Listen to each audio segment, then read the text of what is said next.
নমস্কার, আমি মনীষা রান্নাঘরে আপনাদের সকলকে স্বাগত জানাই। আজ আপনাদের সাথে শেয়ার করব ছানার পায়েসের রেসিপি। প্রথমে আমি 1 লিটার দুধকে ভালো করে জাল দিয়ে নিচ্ছি ছানা কাটানোর জন্য।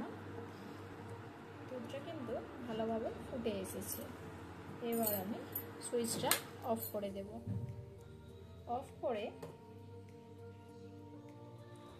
একটা বড় পাতিলেবুর রস দিয়ে ছানাটা কাটিয়ে নেব।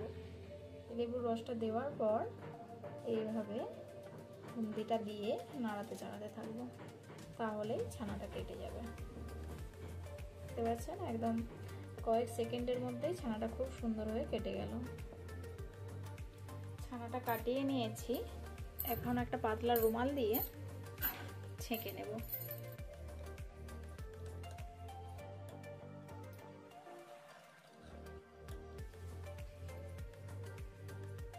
আর লেবু দিয়ে ছানা কাটালে যেটা অবশ্যই করতে হবে সেটা হলো ছানাটাকে ভালো করে নর্মাল জল দিয়ে ধুয়ে নিতে হবে, যাতে ছানার টক ভাবটা কেটে যায়। না হলে কিন্তু যখন সেই দুধের মধ্যে দেবো আবার ছানাটা, তখন কিন্তু সেই দুধটাও কেটে যাওয়ার সম্ভাবনা থাকে।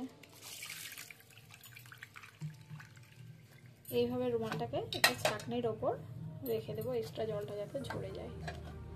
খুব একটা জলও ছড়াতে হবে না, এটা তো পায়েসই করবো, তো এটা টাইট করার দরকার নেই, ছানাটা নরমই থাকবে। একটা কড়া নিয়ে নিয়েছি, 1 চামচ ঘি দিয়ে দিচ্ছি কড়াইতে, আর তার সাথে দিয়ে দিচ্ছি আধা লিটার দুধ।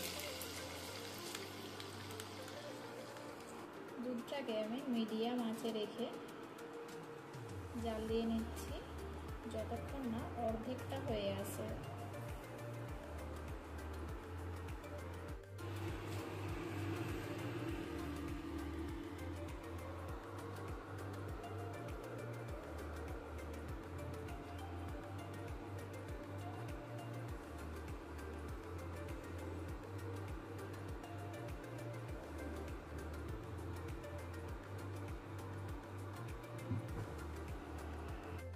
দুধটা প্রায় অর্ধেকটা হয়ে গেছে।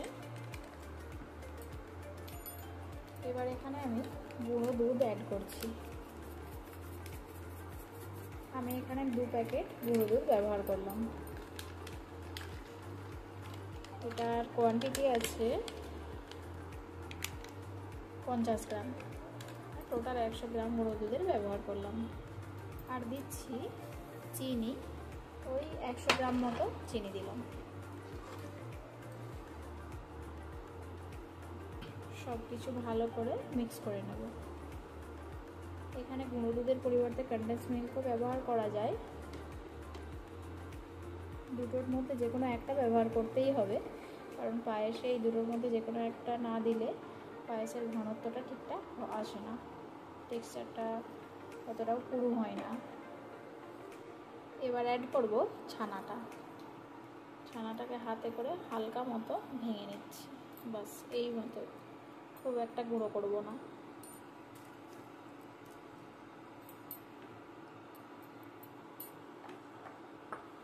ছানাটাকে খুব বেশি গুঁড়ো করে নিলে টেক্সচারটাও অতটা ভালো আসে না, আর খেতেও ভালো লাগে না। এইরকম থাকলে খেতেও সুন্দর লাগে আর টেক্সচারটাও ভালো আসে। এবার মিনিট 5 মতো ফুটিয়ে নেব, খুবই কম আছে। ছানাটা দিয়ে কিন্তু আঁচটা খুব কম রাখতে হবে। 5 মিনিট হয়ে গেছে, পায়েস একদম তৈরি। এটাকে ঠান্ডা করে সার্ভ করব। ঠান্ডা হয়ে গেলে আপনারাও এরকম উপর থেকে পিস্তা আর বাদামকে সরু সরু করে কেটে উপরে ছড়িয়ে সার্ভ করতে পারবেন, তাহলে দেখতে খুবই সুন্দর লাগে। ভিডিওটি ভালো লাগলে অবশ্যই একটু লাইক করবেন, আর কেমন লাগলো কমেন্টে জানাবেন।